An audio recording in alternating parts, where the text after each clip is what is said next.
Okay, good afternoon. Welcome to the Board of County Commissioners meeting for Thursday, June 6, 2024. It's 3:32 p.m. My name is Ty Menser, Chair of the Board. To my left, Commissioner Gary Edwards, County Manager Leonard Hernandez, and Assistant County Manager Robin Campbell, County Auditor Mary Hall, and Darren Bennett, Financial Services Manager. We're here with the State Auditor's Office, and I'll let them introduce themselves in a moment. We have public virtual attendance available on our YouTube channel. Our topic for this half hour is State Auditor's Office, County, Financial, and Single Audit Entrance Conference, an informational session. And how about your team introduce yourselves? Thank you. First off, thank you all so much for the opportunity to be here to discuss the start of the county's 2023 audits. My name is Lisa Carroll. I'm the audit manager for Team Olympia. Here with me, we have DJ Kirkwood. He is the supervisor on the audit, and Beau Villarreal. He is the lead auditor on this engagement. Shall we continue on with our part of this? Yeah, go right ahead. Okay. Commissioner Mejia has just joined us for the record. Normally at this time I'd turn it over for some additional introductions from the county, but thank you for taking care of that already for us. Beau is getting a PowerPoint pulled up here. Okay, I think everyone can see that. So our goal today will be to share some information related to your current audit, as well as some resources that may be of assistance to you. If there are any questions from the county throughout this, feel free to speak up. We're happy to answer those as we go. We'll also have a chance at the end for any additional questions. And then also wanted to mention that there was an agenda that we sent over for this meeting, but we also have the PowerPoint pulled up that's going to walk us through a summary of all of the information that was in that document. And great, we're ready to go. So the Office of the Washington State Auditor is tasked with being the auditor of all public funds. And what that means is that we are responsible for auditing all state and local governments. We have approximately 400 professionals located around the state, and we conduct over 2,400 audits each year. So on this slide, you see a number of the common audit engagements that our office conducts, and this meeting is focused on the financial and federal audits that we will be conducting for the county for the 2023 fiscal year. The purpose of a financial statement audit is to issue an opinion on whether the financial statements are free from material error and are fairly stated. And a federal grant audit, often called a single audit, is required anytime the county expends more than $750,000 in federal funds, which is every year. For this audit, we look at the federal funding that the county expended during the year. We select individual grants for audits, and we determine whether the county has complied with the requirements for receiving that federal funding. And with that, I'm going to turn it over to Beau to go into more detail about those audits. Sure. So starting with the financial statement audit, it covers the fiscal year of 2023. And like Lisa stated, the objective of the audit is to issue an opinion on whether they are fairly stated and are materially correct. Our audits are conducted in accordance with government auditing standards, and these standards require that we take a look at the county's financial statement preparation controls. If we identify issues within the process that could or did lead to misstatements, we'll bring those to your attention. And at the end of the audit, we'll issue a financial statement audit report in accordance with the U.S. GAAP, and we'll detail the opinion being issued, the results of our consideration of the county's internal controls and compliance, and it will include a full set of the audited financial statement or financial statements. In relation to the financial statement audit, we plan to issue an annual comprehensive financial report letter, which is an optional certificate of annual financial reporting award program offered by GFOA, which the county has decided to participate in. And this program requires that the county produce additional financial statement schedules and information subject to audit procedures. Upon the completion of our financial statement audit, we'll present the county with an ACFR letter for inclusion in the final annual report. We're also conducting a federal grant compliance audit, which is also referred to as a single audit for fiscal year 2023. And the objective of this is to ascertain whether the county materially complied with requirements for receiving federal funding. Upon completing this audit, we'll issue an opinion to the county over compliance with the federal grant requirements. And these audits are conducted in accordance with uniform guidance. These standards also require that we gain an understanding of the county's internal controls. And if we identify a concern, we'll also bring that to your attention. For this federal grant audit, there are 6 grants that we're auditing. We're required to audit these specific 6 grants. The reason behind it is if there's any programs that are a type A program, which is either $750,000 or higher, or in your case, based on the amount of federal funding that the county receives, over 3% of total federal funding for the year, then they're considered type A programs. if type A programs are considered higher risk based on what the federal government has designated as higher risk, we're required to select those. So the 2 grants that you see starting with COVID-19 both fall under that category. The other 4 grants are type A programs where they haven't been audited since 2018, 2019, or sometime previous to that. And another requirement is for type A programs, if they have not been audited in the last 3 years, we're required to select them as well. So these were all 6 grants that met the type A threshold. All of them had to be audited for those various reasons. There are coverage requirements where we're required to get at least 20% for the county of expenditures covered, but with these 6 grants being required, that gave us 81% coverage, so we were well above the coverage requirements required for it. This next slide hits on different ways that we stay connected throughout the audit. So we start with a pre-audit meeting and kind of go around the circle right there. I'm going to focus on highlighting just a couple of these items that are a couple of the most important ones listed here.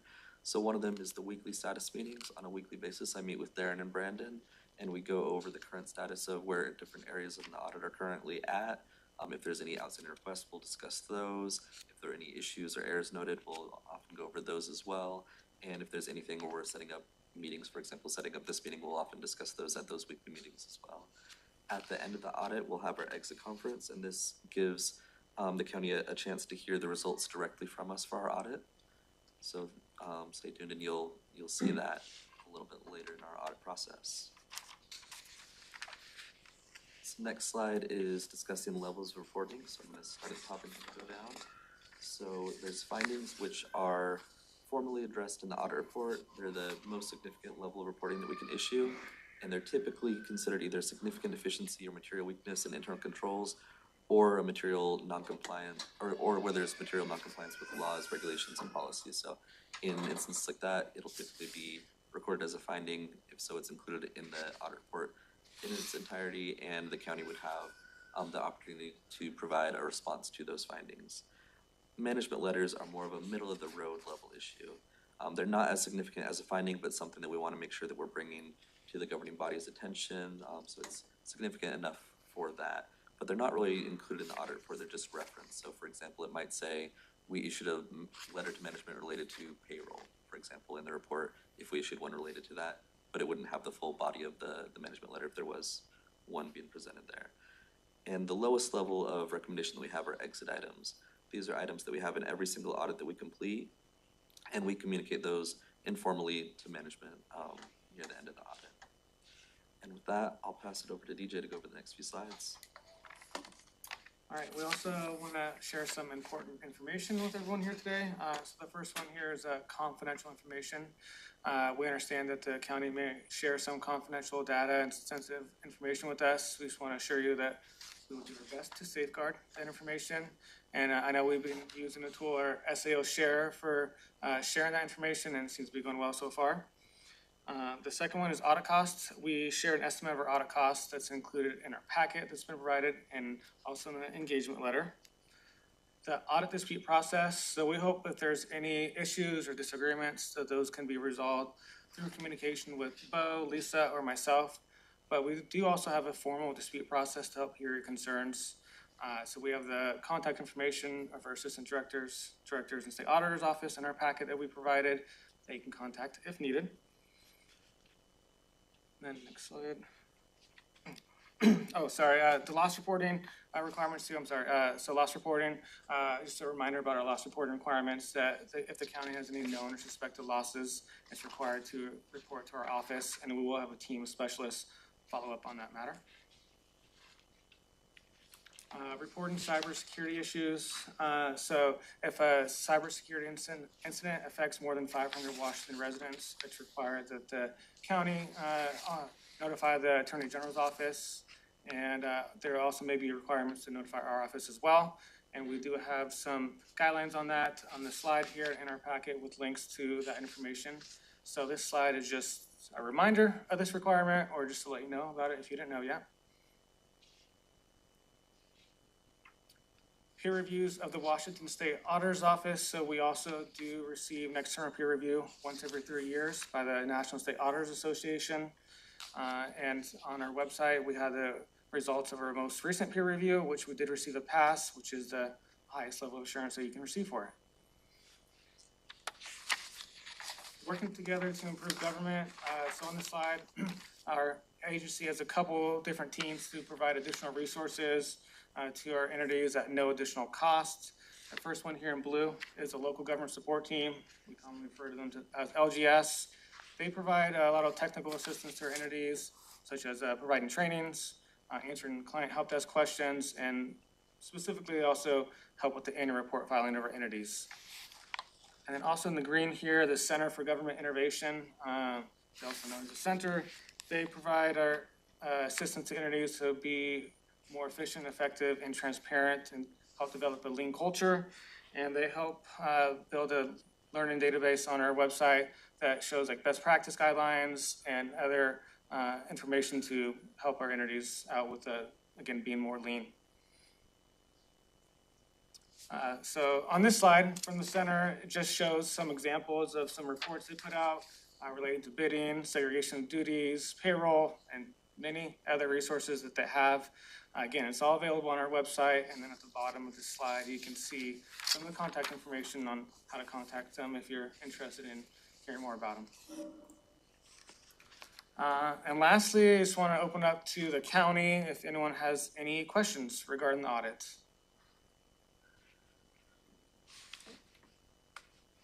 I'm gonna have some questions if, am I first, or, First hand I've seen, go ahead. okay.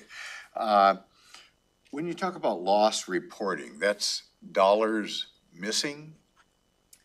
It has to do with any type of loss. So it can be whether there's a misappropriation or money goes missing, or it could be vandalism or something stolen from the county, or assets that have gone missing. We do have a whole policy and explanation on our website of some of the specific areas that would be helpful if someone were needing to do that reporting. But I know the county is very good about reporting those losses when they have come up.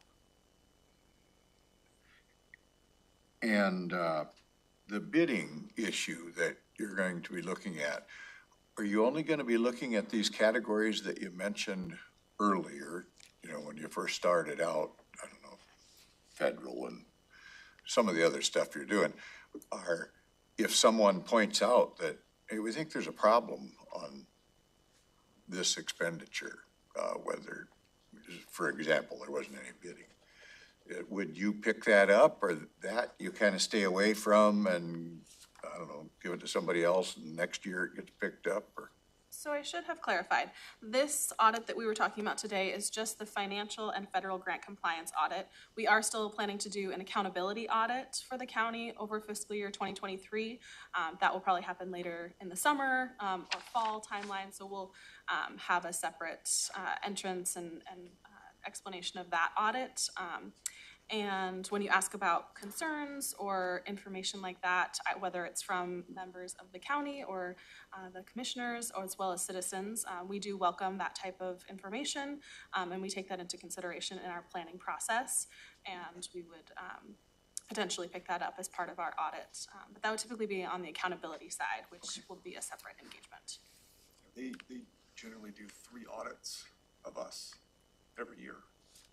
Our financial statements, federal grants, and then what you're talking about, the accountability, which is what we just finished a few weeks ago. And it's it was a different audit team, a different date. And they, you know, several years ago, they used to do them all at the same time. But I think because of resources and because of timing, they've in the last few years to kind of split it up. Now we've got timing requirements where by the end of June, we have to turn in our financial statements so we get the award from GFOA. By the end of September, we have to have a single audit done, and then they usually come back in the fall now and do the accountability. So 2 of them are being addressed here. Mm-hmm. And on federal grants, is there a time where if there's ambiguity or complexity, you have to consult with the federal government since they're the ones that actually issue the money? I mean, you're kind of a middleman, right? Interpreting what you think federal rules mean and then telling us we followed them or we didn't. Yeah, so the federal government puts out a lot of guidance, both to the grantees as well as to auditors. So they're pretty straightforward, and so we're often able to interpret those, and we do have specialists in our office that help interpret those as well if things get complex. But there's certainly been occasions when we've had to reach out to the granting agency to clarify what the guidance is or how they'd expect us to audit it. Do they ever get involved directly, or do they just rely on states' audit offices to do their work for them? So that's actually why there was an act passed, I don't know, 80s or 90s, called the Single Audit Act. And it made it so that all of the federal granting agencies didn't have to send people out all across the country to conduct audits of the money that they send out to all of the state and local governments. The Single Audit Act created a situation where an entity can hire a single firm, us being the state auditor's office does a lot of those for local governments in the state. And we would do one audit over all of your federal money. And so they rely on us as your auditor to complete that one single audit, rather than having to be audited by many different federal agencies for the monies that you receive. Questions from the auditor team? I've got another, just to follow up. Like, one of the ARPA funds that we utilized to rebuild some deficient sewer systems, and that's a legal activity, I guess. So, and then when you talk about bidding, like that project will undoubtedly be bid out to different contractors. Is that what you're referring to when you talk about bidding, to make sure that all the rules were followed? We got a good deal, or we got a fair deal, or you got a bad deal, or do you interpret any of that? It's a great question. So for each grant, there are certain areas that are required by the granting agency for us to look at if they're applicable. They're called compliance areas. And bidding and procurement is one of those areas that could potentially be looked at. So the granting agency tells us what areas they want us to focus on in our audit work. So if a project did have procurement activities and it's listed in the instructions for us to look at that, we would look at how the county conducted that bidding. Can you talk more about the audit dispute process? Is that kind of what we just did with you on the last audit, or is that something different?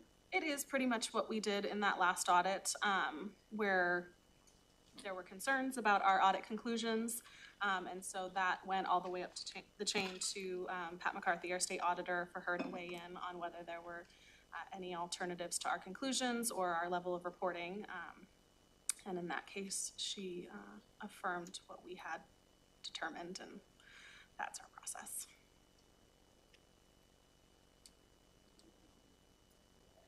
Okay, I don't think we have any other questions. I don't know if there's anyone on the Zoom that's... In the chat.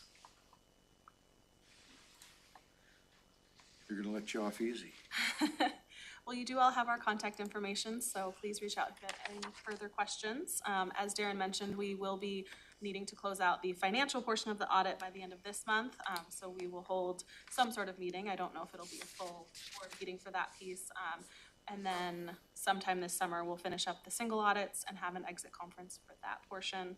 And then again, we'll be back for the accountability later on. So you'll be seeing lots of us. Yes.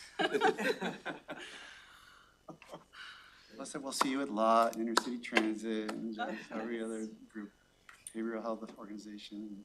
Yes, if you're on multiple boards, you probably see my face a lot. All right, well, I guess that's the end of the agenda for this afternoon. We're adjourned. Thank you.